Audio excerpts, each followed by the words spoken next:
내일 사실상 결승전 윤석열 긴장된 성탄 전야. 자, 어제 진행된 윤석열 검찰총장의 징계 집행정지 신문은 하루 만에 마무리하지 못하고 크리스마스 이브인 내일 다시 진행하기로 한 상황입니다. 이동석 기자. 그런데 왜 어제 결론을 내리지 못한 거예요? 네, 어제 법원의 신문 약 2시부터 4시까지 약 2시간에 걸쳐 마무리가 됐습니다. 추미애 장관 측은 질문들이 많이 오고 갔다 이렇게 밝혔고요.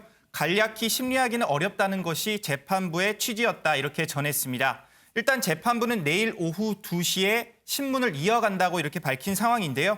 이처럼 행정사건에서 집행정지 사건에 대해 두 차례 신문을 진행하는 건 이례적이란 평가입니다. 과연 내일 결론이 나올지 아니면 재판부의 시간이 더 필요할지 좀 더 지켜봐야 할 것으로 보입니다. 이상은 기자, 심리를 한 번 더 하기로 한 거 보면 이 법무부 측 그리고 윤석열 검찰 측 공방 상당히 좀 치열했던 것 같아요. 네, 양측의 공방이 매우 치열했는데요. 양측이 어떤 입장이었는지 먼저 한번 들어보시죠. 검찰총장을 부당한 징계권 행사를 통해서 정부 의사에 반하는 수사를 했다는 이유로 이렇게 내쳤을 수 있다면 그거는 검찰의 정치적 중립성과 독립성이라는 것은 그야말로 평행화되고 검찰의 존재 이유 자체가 없어지는 그런 결과로 초래한다. 법치주의를 회복해야 하는 그런 관점에서 이 사건을 봐야 된다는 말씀을. 이 사건 이제 처분에 관해서 신청인 측에서는 절차적인 하자가 있다고 말씀을 하시지만은 아마 역대 어떤 공무원의 징계 사건보다도 징계 혐의자에 대한 방어권이 보장된 징계 절차였다. 적법 절차 원칙이 지켜진 하에서 이루어진 것이기 때문에 신청인의 방어권은 충분히 보장되어서 절차적인 하자는 없다. 네, 양측의 입장 들어보셨는데요. 네. 먼저 윤석열 총장 측의 입장은 다음과 같습니다. 이번 징계 절차에 따른 징계 처분이 검찰의 정치적인 중립성과 독립성을 근본적으로 훼손한다는 겁니다. 우리나라의 법치주의에 심각한 침해와 손해가 있기 때문에 이런 상태를 1초라도 방치할 수는 없다는 그런 입장입니다. 네. 즉 정부의 의사에 반하는 수사를 했다고 해서 이렇게 내쫓을 수가 있다면 어떻게 이 검찰의 존재가 성립을 하겠느냐 이런 비판인데요. 이 반면 추미애 장관 측은 다음과 같습니다. 이 적법 절차의 원인이 지켜진 상황에서 진행이 됐기 때문에 하자가 없다는 건데 이 사건에 대한 처분은 이 헌법에서 대통령에게 부여하고 있는 검찰총장에 대한 민주적인 통제권의 일환이라는 그런 주장입니다. 배 교수님, 이 집행정지 사건에서 심리를 2번씩이나 하는 거 상당히 이례적인 일이다. 아까 이동석 기자가 설명해 줬는데 재판부가 이런 결정을 내리게 된 배경은 어디 있을까요? 역시 이제 첫 번째로는 우리 헌정사상 초유의 일이거든요. 처음 있는 일이거든요. 그렇죠. 그러니까 재판부도 상당한 부담감을 갖고 신중하게 처리할 수밖에 없는 그런 사안으로 지금 처리하고 있는 것으로 보여지고요. 네. 두 번째로는 이번 가처분 신청입니다만은 이번 정치적인 파장이 굉장히 큰 거예요. 만약에 인용이 된다면은요, 윤석열 총장은 즉각 복귀를 하게 되는 것이고 그렇죠. 본인이 주장하는 내쫓김을 지금 당하고 있다. 나는 검찰의 독립성, 중립성을 지키기 위해서라도 이번에 이게 인용이 된다라고 주장을 하고 있는데 이런 부분이 정당성을 상당히 받게 될 가능성이 높잖아요. 네. 반대로 기각이 된다면은 징계가 정당한 것이 된다. 그렇죠. 하면서 윤석열 총장은 상당히 어렵게 되고 앞으로 이제 사실상 식물총장, 식물검찰총장으로 전락할 그런 위험까지 있거든요. 네. 그러니까 재판부에서 상당히 부담스러울 수밖에 없는 상황이고요. 그리고 지금 재판부가 앞으로 보니까 이번에 집행정지 가처분 신청 플러스 본안소송까지 함께 다룰 가능성이 상당히 큰 것으로 지금 전망이 되거든요. 네. 그러다 보니까 이번에 가처분 신청과 관련된 재판입니다만은 본안소송처럼 다루고 있다. 그래서 구체적으로 단순한 징계의 절차의 적법성 플러스 그리고 징계위원회 구성의 공정성 또 플러스 징계 사유가 타당했는지 이런 부분까지 전반적으로 보려고 하기 때문에 이렇게 이례적으로 신중한 그런 모습을 보여주고 있는 거 아닌가 이렇게 저는 좀 생각을 해봅니다. 여러 사안을 다루다 보니까 이게 하루 갖고는 안 되고 한 번 더 이렇게 하기로 했다. 이런 말씀. 그렇습니다. 자, 이 법무부 측과 윤 총장 측은요, 이 대통령과의 싸움이냐 아니냐 뭐 이를 두고도 각자 입장을 전하고 있습니다. 먼저 그 발언 듣고 오겠습니다. 그리고 임명권자인 대통령에 맞서서 싸우는 게 아니고 위법 부당한 절차에 의해서 실체도 없는 사유를 들어서 총장을 그 비위 공무원으로 낙인 찍어버린 이 절차를 그 효력을 없애기 위해서 이 사건 쟁송을 하고 있는 것뿐이지 뭐 대통령의 인사권을 무시한다거나 또 폄훼한다 하고자 하는 의도는 전혀 없다는 것을 말씀드리고 싶습니다. 대통령이 헌법상의 권한과 책무에 따라서 한 것입니다.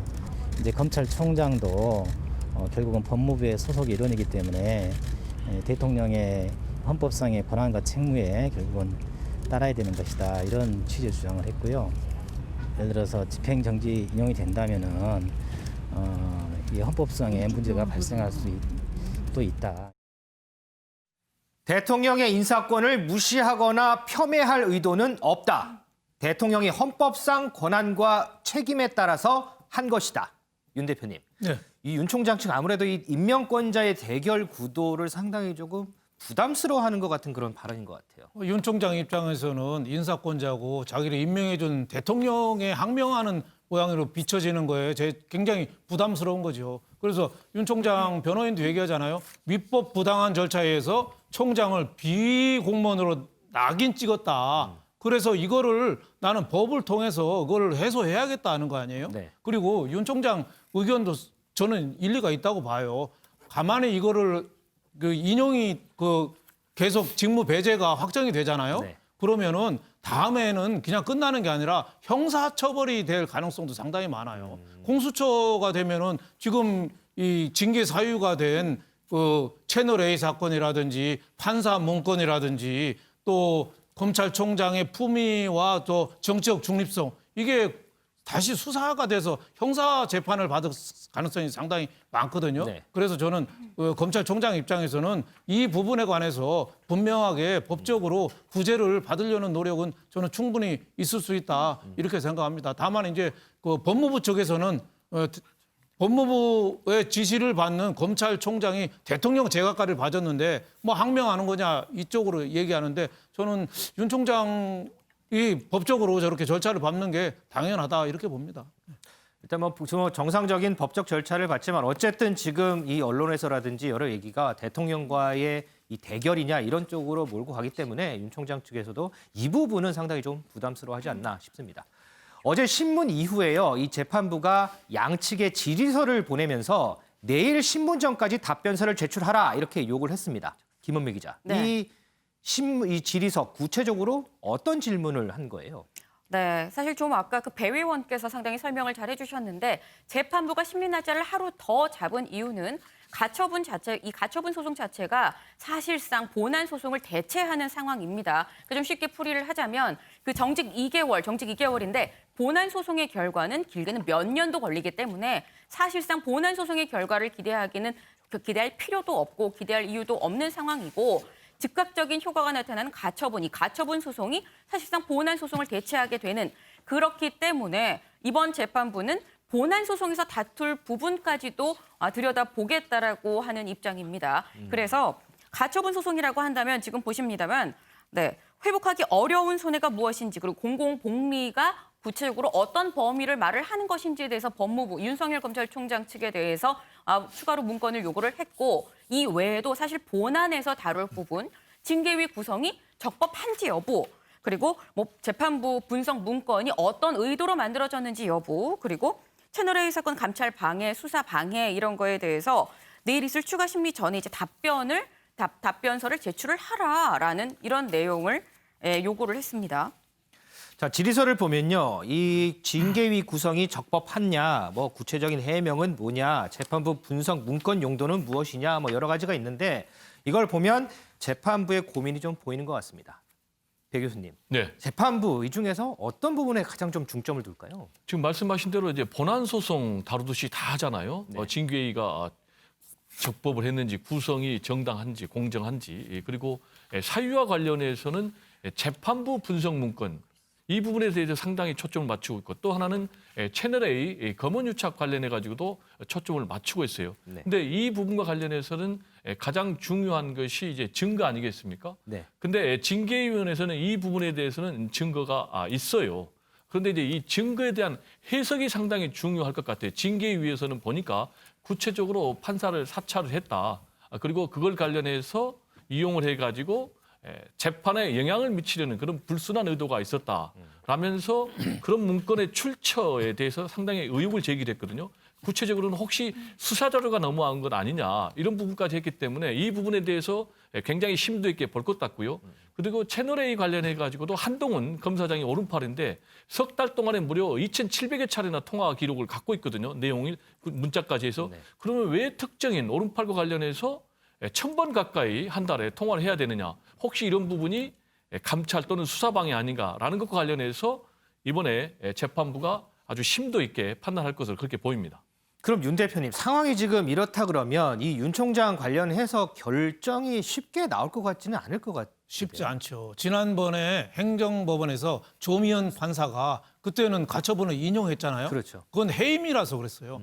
해임이니까 직무 배제는 사실상 해임이라 중립성은 몰각한 거다. 없앤 거라고까지 표현했거든요. 근데 이번에는 법원 판사가 참 판단하기가 쉽지 않은 게 2개월 정직이거든요. 2개월 정직이 이게 사실상 그 해임이냐, 직무 배제한 거냐, 벌써 일주일이 지났거든요. 여기에 대해서 그 판사가 상당히 이 주요 기준이 돌이킬 수 없는 손실이냐, 이 판단하기가 상당히 좀 어려운 면 아니냐, 뭐 이런 생각이 좀 듭니다. 그래서 저는 정직 2개월이 가장 핵심이고 또 이 법원에서 그걸 윤석열 검찰총장이 인용하면 즉시 복귀하라는 명령을 내린다는 거는 또 법원에서 정치에 또 직접 개입하는 좀 꼴이 되거든요. 그래서 아마 그런 점에서 상당히 좀 고민을 하지 않을까 뭐 이렇게 생각이 되는데 또 본안 소송까지 기다리기는 임기가 윤석열 검찰총장이 내년 7월까지인데 본안 소송은 내년 7월 이후에 나올 가능성이 있어요. 그렇게 되면은 판단이 너무 늦어지죠. 그래서 지체된 정의는 정의가 아니다 이런 말도 있잖아요. 그래서 법원의 판단이 이번에 상당히 좀 힘들고 어려운 길 아니냐 뭐 이런 생각이 듭니다만 또 다만 이제 여론이 54.8%가 또 동반 사태가 옳지 않다. 윤석열 검찰총장은 더 해야 된다 이런 의견이 있기 때문에 아마 판사도 고민을 많이 하지 않느냐 이렇게 생각이 됩니다. 앞서 저희 프로그램 시작할 때 주요 뉴스로 오늘 정경심 교수에 대한 1심 판결이 잠시 후 이뤄질 것이다 이런 얘기를 정했는데 지금 법원이 정경심 교수가 조국 전 장관과 공모해서 허위 인턴 확인서를 발급했다 이렇게 판단을 한 것 같습니다. 그리고 동양대 표창장 위조는 사실로 인정이 된다. 기재 내용도 허위다. 뭐 이렇게 판단한 것 같습니다. 지금 계속해서 이제 그 판결 내용에 대해서 좀 실시간으로 속보가 좀 들어오고 있는데 이 정경심 교수 재판 관련해서는 잠시 후에 좀 더 자세히 알아보도록 하겠습니다. 자, 이동석 기자. 어제 이제 그 문재인 대통령이 오부 이 요인들과 간담회를 했잖아요. 그런데 이 부분 관련해서 지금 야당에서는 뭐 부적절한 만남이다. 뭐 이런 비판을 하더라고요. 네, 먼저 어제 오부 요인 문재인 대통령의 발언 함께 듣고 오시겠습니다. 요즘 이제 권력기관 개혁 문제로 여러 가지 갈등들이 많습니다. 우리 헌법 정신에 입각한 견제와 균형의 민주주의가 더 이제 성숙하게 발전할 수 있는 좋은 계기가 되리라고 생각합니다. 그러나 당장은 그로 인한 갈등들이 있고 또 그것을 또 우리의 완전한 제도로 정착시키면서 또 발전해 시켜 나가야 되는 그런 과제들도 여전히 남아 있습니다. 네, 문재인 대통령 권력기관 개혁을 언급했는데요. 각별히 관심을 갖고 힘을 모아달라고 이렇게 강조를 했습니다. 이에 대해 국민의힘은 재판부에 대한 압박이라며 이렇게 맹비난에 나선 모습인데요. 김은혜 대변인의 발언을 살펴보면요. 대통령의 사법부 수장을 불러들인 건 압박으로 여길 수밖에 없다. 사법부의 독립성을 뒤흔든 무리수라고 이렇게 전했습니다. 이에 대해 청와대도 가만히 있지 않았습니다. 국정 현안 전반에 대한 의견을 교환하기 위해 마련된 자리라고 밝힌 상황입니다. 자, 이 부분에 대해서는 두 분께 좀 짧게 좀 여쭤보고 싶어요. 앞서 들으신 문재인 대통령의 발언, 지금 어제 이제 오부 여인과의 간담회 모습인데 여기 김명수 대법원장도 있고 맞은편에는 유남석 헌법재판소장도 있는데 이 문재인 대통령 발언이 과연 법원에 가이드라인을 준 것이냐 아닌 것이냐 윤 대표님은 어떻게 생각하세요? 뭐 오얏나무 밑에서 가끔 매지 말라는 말이 있잖아요. 네. 상당히 오해의 소지가 있죠. 저게 뭐 오래전부터 약속이 잡힌 것도 아니고 제가 듣기로는 하루 전날 급조해서 저렇게 모였다고 그래요. 근데 3부 요인 다 모였잖아요. 네. 국회의장, 대법원장, 헌법재판소장, 국무총리. 근데 그 당일이 바로 윤석열 검찰총장에 대해서 심리가 열린 날이에요. 그렇죠. 거기에 대해서 대통령하고 지금 어떻게 보면 맞서고 있잖아요. 대통령은 제가 했는데 윤석열 검찰총장이 억울하다고 법원에 요구한 거 아니에요? 네. 그리고 정경심 재판 결과가 오늘 나오거든요. 그렇죠. 또 윤석열 검찰총장이 또 자신의 처분에 대해서 그 헌법재판소에도 제소를 했거든요. 이런 여러 가지가 어제 모인 사람들의 다 관여한 거 꼴이 되니까 네. 김명수 대법원장이나 헌법재판소장이나 이런 분들이 심리적인 압박감을 느꼈을 테고 또 당당 판사나 헌법재판소 판사들도 아무래도 이거 심상치 않구나 이런 부담을 느꼈을 수 있죠. 네. 그래서 저는 뭐 모이는 거는 언제든지 모일 수 있습니다만은 시기가 오해 소지가 좀 있다. 그래서 나중에 자칫하면은 사법에 개입했다 이런 그 비난의 소지가 다분히 있다 이런 생각이 듭니다. 우리 배 교수님은 어떻게 보세요? 제가 볼 때는 지나친 억측 같아요. 왜냐하면은 삼권 분립을 훼손할 우려가 있다, 독립성을 훼손할 우려가 있다라고 얘기를 했거든요. 그런데 이런 거는 뭐 제가 볼 때는 이 오부 요인을 대통령의 부하로 취급을 한 것 같아요. 다 지금 엄연하게 헌법상 삼권 분립이 보장이 돼 있고, 네. 그런데 오부 요인들이 대통령이 오라 그러면 부하처럼 뭐 쪼르르 오겠습니까? 제가 볼 때 그건 좀 지나친 억측 같고, 그리고 하루 만에 뭐 모였다면 그건 이제 확인을 해봐야 될 것 같고요. 오부 요인을 한 자리에 모이려면 제가 볼 때는 최소한 준비가 좀 있어야 될 것 같고요. 그리고 이제 야당에서 가이드라인을 제공을 했다. 네. 두 가지로 구체적으로 이제 지금 행정재판 관련해서 또 하나는 정경심 교수 재판 오늘. 그렇지만은 속보 보면은 지금 유죄 부분으로 상당히 나오고 있지 않습니까? 뭐한 구체적으로 부분 결론이 나와야 나왔는데 좀, 되겠지만 예, 그런 것 그럼 당장 이 부분이 억측이 틀린 걸로 결론이 나왔거든요. 그래서 제가 볼 때는 모든 것을 이렇게 정치적인 음모론적 시각으로 보면은 안 된다. 좀 코로나19 국난을 극복하기 위해서도 오부 요인과 대통령이 좀 수시로 만날 필요가 있다. 저는 이런 생각입니다. 알겠습니다.